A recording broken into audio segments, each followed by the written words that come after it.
یہ آدمی کے ایمان اور نیک اعمال اور آخرت سے تعلق رکھتا ہے. یہ اس لیے کسی کو پیر بنائے کوئی کہ ان سے مرید ہونے میں کاروبار چمک جائے گا، سبحان اللہ. ان سے مرید ہونے میں بیماری دور ہو جائے گی، ان سے مرید ہونے میں ہمیں نوکری مل جائے گی، ان سے مرید ہونے میں ہمیں لوگوں میں بہت مقبولیت ملے گی. تو یہ سب کرنے سے مرید ہونا بیکار ہے. اس نیت سے صرف یہ نیت ہونی چاہیے کہ سرکار غوث پاک ہم سب لوگوں کو پل صراط طے کر کے جنت میں پہنچائیں. اور اس کے لیے شرط صرف یہ ہے کہ ایمان اپنا مضبوط رکھنا. ایمان کے لٹیرے ہر چیز سے زیادہ ہیں، اس لیے کہ ایمان جتنی بڑی کوئی نعمت اور دولت نہیں ہے. قرآن مجید میں اللہ تعالی نے بہت سی نعمتوں کا ذکر کیا کہ ہم نے تم پر پانی برسایا، ہم نے تمہارے لیے کھیتیاں اگائی، تمہاری روزی کا انتظام کیا، ہوا چلائی جس سے تم سانس لیتے ہو، تمہارے کان، آنکھ، منہ، دانت یہ سب پیدا کیے. ایسی بہت سی باتوں کا قرآن میں اللہ تعالی نے بہت سی نعمتوں کا ذکر کیا، مگر کسی پر احسان نہ جتایا. کہ یہ بھی نہیں احسان جتایا کہ اے لوگوں میں احسان جتاتا ہوں اس بات کا کہ میں نے تمہیں مٹی سے پیدا کر دیا، تم کچھ نہیں تھے مٹی سے، مگر میں نے تمہیں انسان بنایا. اس پر بھی اللہ نے احسان نہیں جتایا. اور نہ اس پر احسان جتایا کہ تمہیں اونچی اونچی بلڈنگیں دے دی اور تمہیں بہت بڑے بڑے کھیت عطا کر دیے. احسان جتاتا ہوں ایسا کہیں.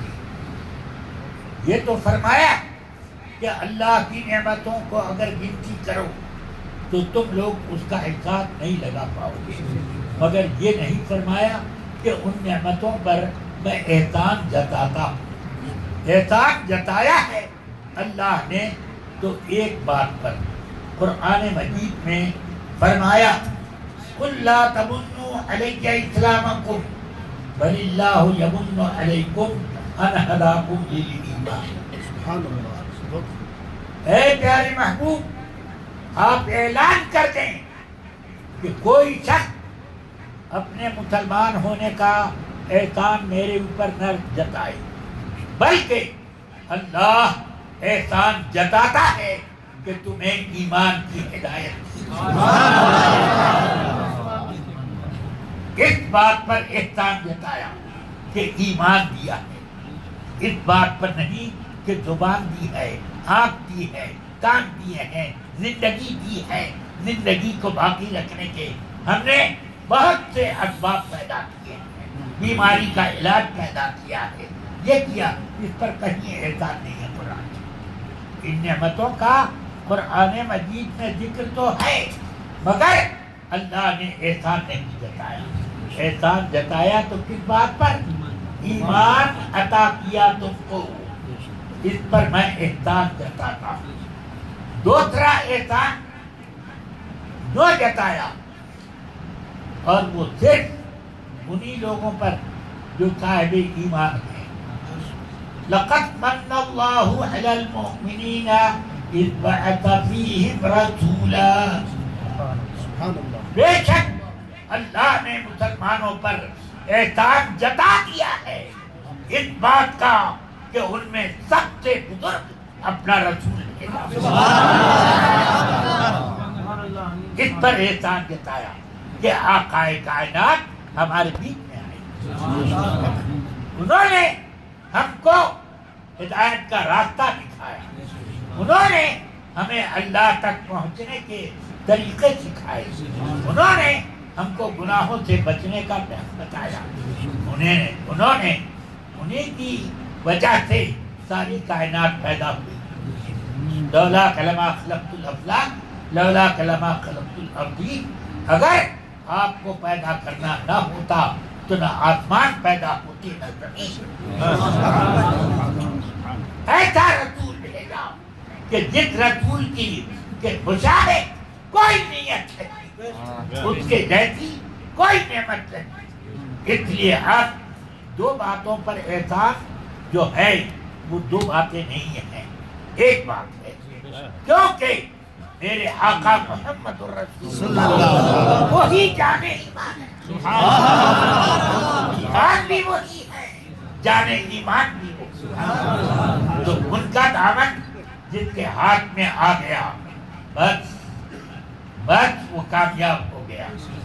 پیری پوری کی اسی لیے ہوتی ہے کہ ان کے دامن رسول پاک کا دامن واسطہ بالواسطہ آپ کے ہاتھ میں آ جائے. رسول پاک کا دامن حضرت مولا علی کے ہاتھ میں، مولا علی کا دامن حضرت امام حسین کے ہاتھ میں، امام حسین کا دامن حضرت امام زین العابدین کے ہاتھ میں، امام زین العابدین کا دامن حضرت امام باقر کے ہاتھ میں، امام محمد باقر. ان کا دامن ان کے شہزادے حضرت جعفر صادق رضی اللہ عنہ، ان کا دامن حضرت موسیٰ کاظم کے ہاتھ میں، ان کا دامن حضرت موسیٰ حضرت علی رضا رضی اللہ تعالی عنہ کے ہاتھ میں ہے. اب دیکھو سب اہل بیت چلے آ رہے.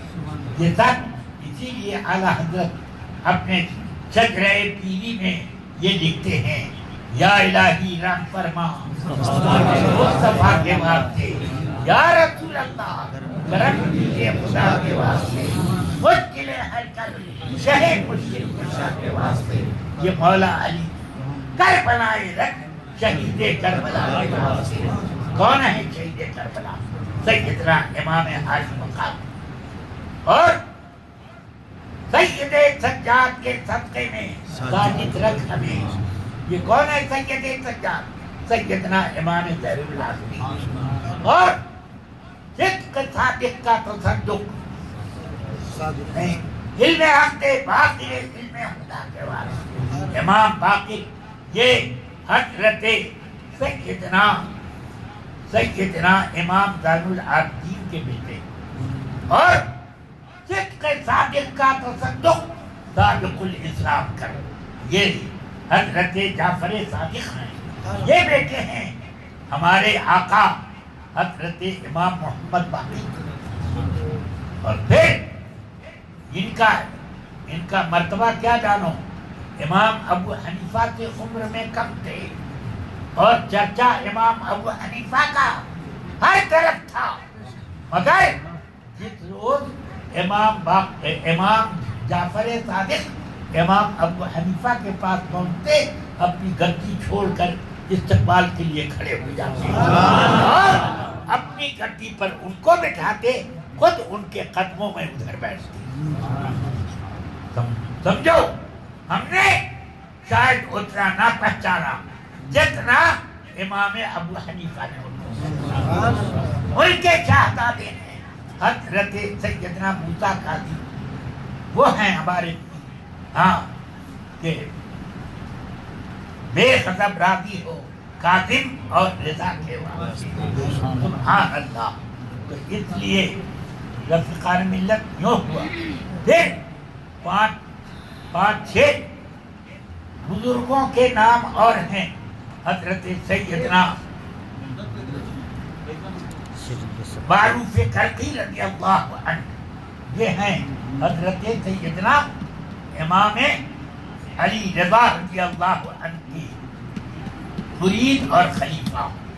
اپنے زمانے میں اتنے بڑے بزرگ کہ آج تک ان کا چرچا پورے بغداد میں ہے.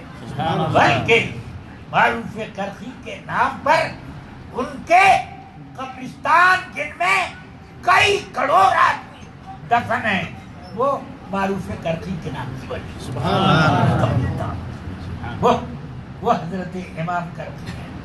ان کے مرید اور خلیفہ حضرت سیدنا شیخ کون؟ سیدنا شیخ سری سبتی رضی اللہ عنہ، جو ماموں ہوتے ہیں حضرت سیدنا جنید بغدادی کے۔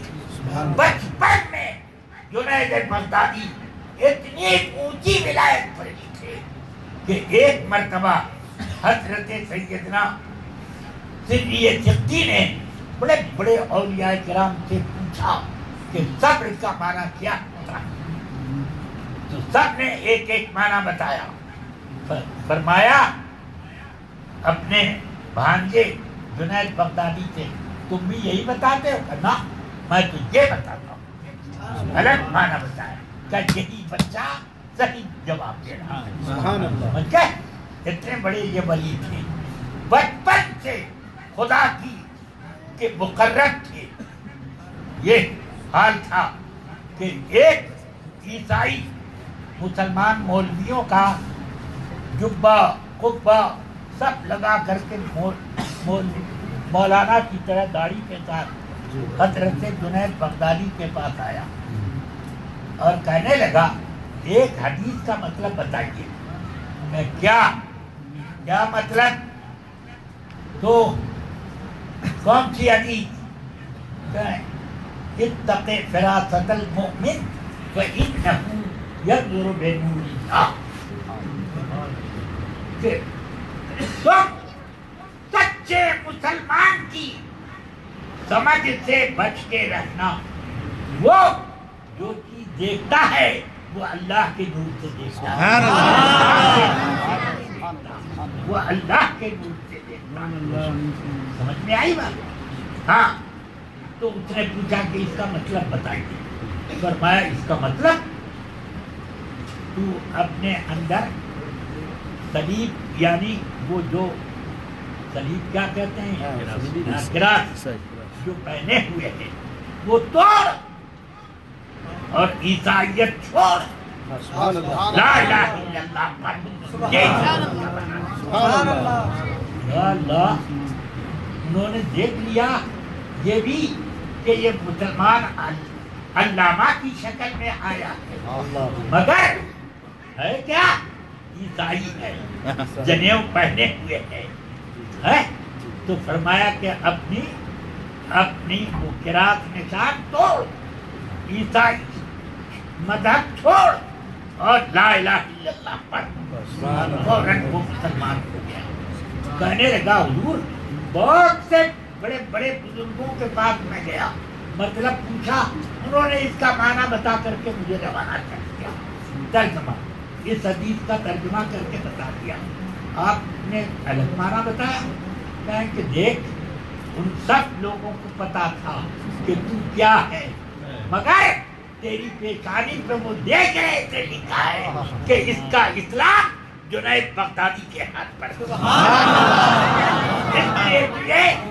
ادھر ادھر کی بات بتا کر کے روانہ کرتے تھے، آگے بڑھ جاؤ، آگے بڑھو، آگے بڑھو۔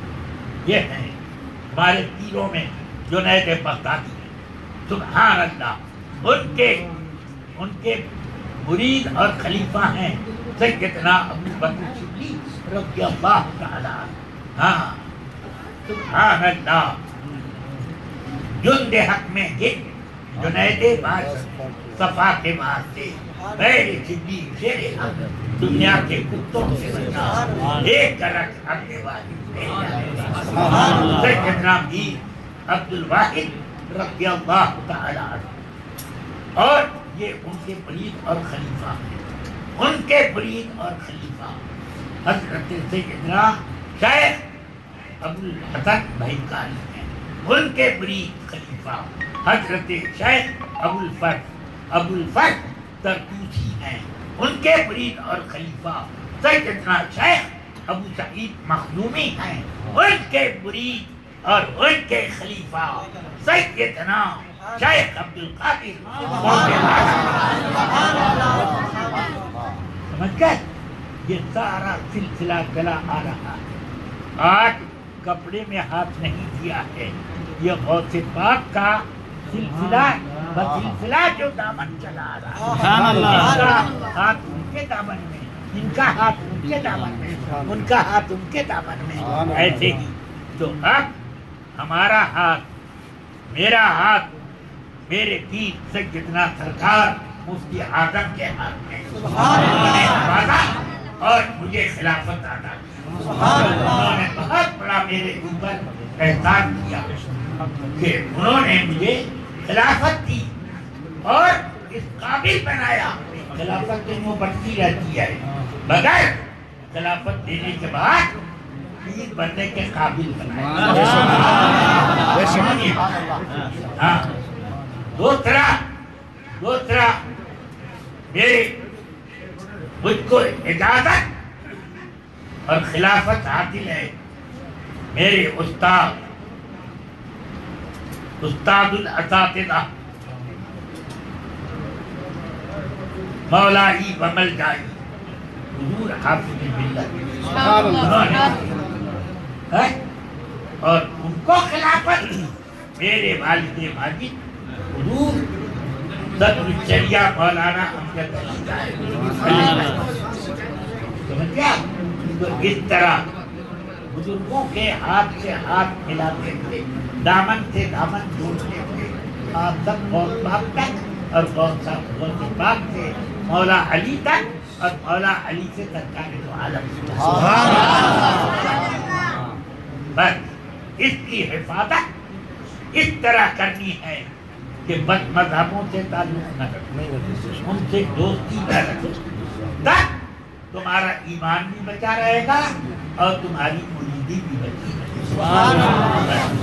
اللہ تعالیٰ سے میں دعا کرتا ہوں کہ میرے ان تمام دوستوں کو اپنی حفاظت میں رکھیں اور غوث پاک جب مجھے جنت میں لے کے چلے تو آپ سب کو لے چلے. آمین. اللهم ربنا آتنا في الدنيا حسنة وفي الآخرة حسنة وقنا عذاب النار. صلى الله تعالى على النبي الكريم وعلى آله وأصحابه أجمعين برحمتك يا رب.